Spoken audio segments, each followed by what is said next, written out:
We just heard from Justin Houston about all the work he's put in. I'm just curious from a teammate's perspective, when you see kind of a veteran like that, he seems like he's in guys' years to give it everything they have. Does that kind of trickle down to the rest of the team? Yeah, I think it does. I think, he puts in a lot of work that, kind of goes, unseen by a lot of guys. I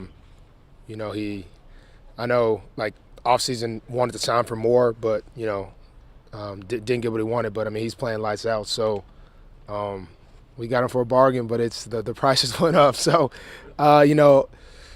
he just puts in a lot of work, and just he's always in guys' ears, especially Dafe. From the conversations I hear, my ear, he's a veteran not only on the field but also in the locker room, talking to guys, giving encouragement. So anytime you can have a veteran that's done it for so long, it's one thing to hear somebody say it, but it's another thing to hear somebody say it and then go on the field and do it.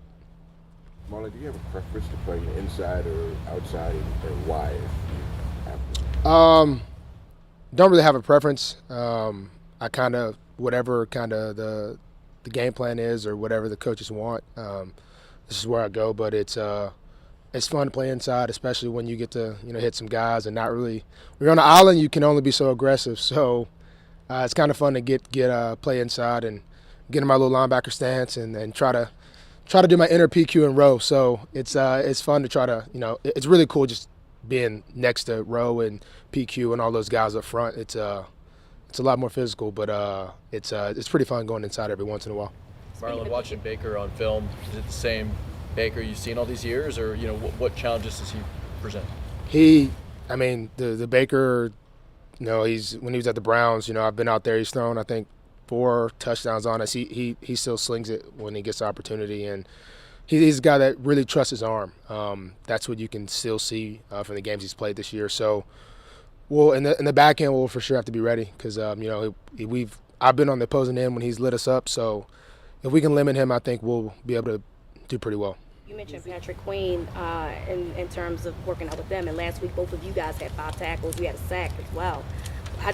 Is working with him helping you with that? We're seeing you all over the field this time of year. Yeah, it's when I didn't really watching the film over the break. I guess I watched a little bit more of the game than usual, and I'm just like, that dude be flying around like crazy. It's you don't really realize how fast somebody's playing until you are playing right there next to him, whether it's row or PQ. But PQ, when he just is playing just as fast as he plays, I think he's one of the best backers in this league. So anytime you can have a guy like that, and then we added row, I think that's only going to make PQ just be able to play even more loose. So it's really good to have those two backers paired up. I think the sky's the limit for him. I think it's going to be all weird to see Baker playing for the Panthers. I mean, you probably anticipate many, many years of playing against him with the Browns. I did think Baker would be a Brownie for life. So it will be a little different seeing those colorways. I thought the Lamar Baker thing would be a long time. So him in the baby blue and white is it's going to be different, but I'm sure he'll still be the same feisty Baker that'll. If he throws one on you, he'll let you know. So I do like that about Baker. He has a lot of confidence in himself, and I'm sure he'll be ready to lead that team. When we talked to Chris Hewitt last week, he talked about how it took a while to figure out how to use Kyle Hamilton because he's such an unusual player. Do you feel like he and the coaches have kind of figured it out over the last few weeks? I mean, is he playing at a different level? I think he's really come along pretty strong lately. I think he's such a position player. He can kind of just about play anywhere, and I think he's best when he's able to play here, play there, and that's a really unique skill set. I remember pre-draft talking, with some of the guys. They were like, "Man, this Kyle Hamilton guy, I don't think we'll get him, but he can play all over." So I kind of looked into some of his highlights, and he just does some things when he's just able to just play free and play all over. He can do some special things, and I think we're kind of coming up with the recipe for him, and it's looking like kind of what we're doing. He's been able to play a lot faster lately. Marlon, with Baker being on the other side, a lot of people are going to bring up the 2018 draft. Baker was number 1, Lamar was number 32 last pick. Do you Lamar? Do you think going against the guys that were drafted ahead of him, do you think that serves as any form of motivation? Me knowing Lamar, I don't really think it does. Lamar's a pretty simple guy. He really wants to win, and he does not want to lose. So I think anytime we go up against anybody, he's pretty motivated to just, what can he do to help the team win?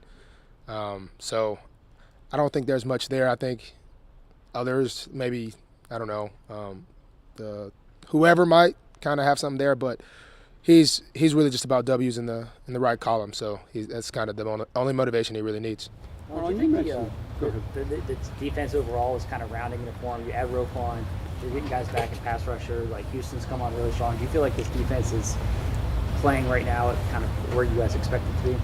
Yeah, in our room, defensive room, we felt the Saints game was the first time we had a lot of flashes of the Ravens defense that, when I first got here, was here with that Ray and Ed, and that's kind of always been here. We felt throughout this season there's been times when we played some Ravens football but slipped up here. We did it here, didn't do it there. And so we felt the Saints game, besides probably that really bad, ugly drive at the one point. But other than that, we felt it was the first game we kind of were all hitting on all cylinders and kind of showing what we can do.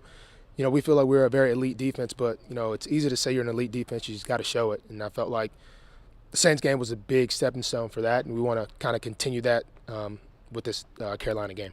You mentioned Roquan Smith. What was your reaction when you heard that he was coming here? And I know he's only been here a week or two with you, but overall, what's your reaction from playing alongside him?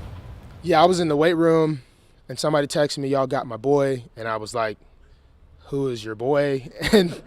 And so then I was like, "Guys, we just got Roquan," and all the guys, I don't know, I guess they didn't believe me. I guess they thought I was a liar. And I was like, no, I think we did. And then we got him, and I knew he was a pretty good player. But playing with him, man, he definitely showed it was a really good, choice with the front office to be able to grab him. So I'm really excited for him to continue to learn this defense even more. And I already like how he's fit himself into the culture. He's a cool guy. So anytime you got a humble guy like that, it's going to be pretty easy to rock out with him.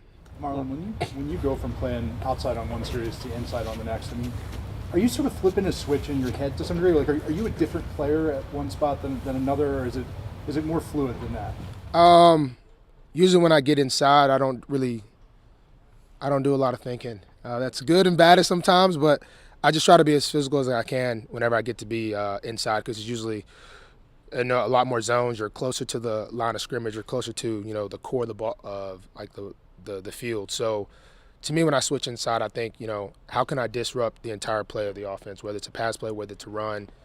I try to give a dynamic of the defense that the typical slot corner can't give, because they're usually a smaller guy.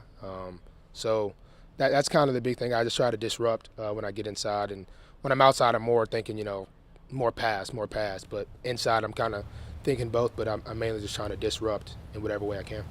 Marlon, you're someone who's pretty active on Twitter, and there's been a lot of sort of uncertainty on that platform lately, just in terms of the verification system and the future of it. I'm curious, have you thought about it, whether it's going to change the way you use it, or? Honestly, I never wanted to get verified, actually. I did hear there's some, I don't really know exactly what's going on, but Gus Edwards, actually, he challenged me about Twitter. He said I needed to get off Twitter in like week 3. So I actually have been texting a lot of my tweets to I text somebody to tweet for me. So I haven't been on there as much as I usually am, except this bye week I was. But I actually haven't been on there as much as I usually am. But my family does send me a lot of funny things that I do have to respond from Twitter.com. So I haven't had the app Twitter on my phone in a while. And somehow Twitter still gets sent to me. So it's just kind of meant to be. I might not be able to get off the app, but I have not had the app on my phone. So it's I'm late on news. I feel like Twitter is where you get all the news. And I'm late on everything. And I don't really like that. That's why when Roquan got signed, I was late to the party. But do I know what's going on with the Twitter stuff? I don't really. I know Elon got it. He seems like a very interesting guy, a wild guy, but hopefully Twitter remains the same and there's not a new platform or something that I'll still be probably pretty good at. So I don't know everything, but Twitter is cool. Well, it seems like it's really falling apart since you left. Yeah, I don't know how people are surviving without me. Honestly, I might have to download the app back, but I do appreciate Gus. Really what happened was we lost to Miami, and it was like on a Wednesday. I was still like, dang, bro, look what they said about Miami. He was like, bro, you're on Twitter. Don't get off that. I was like, dang, I think you're kind of right. So I tried to. I'm really not a downer, but I guess I really wasn't even down. He just said that.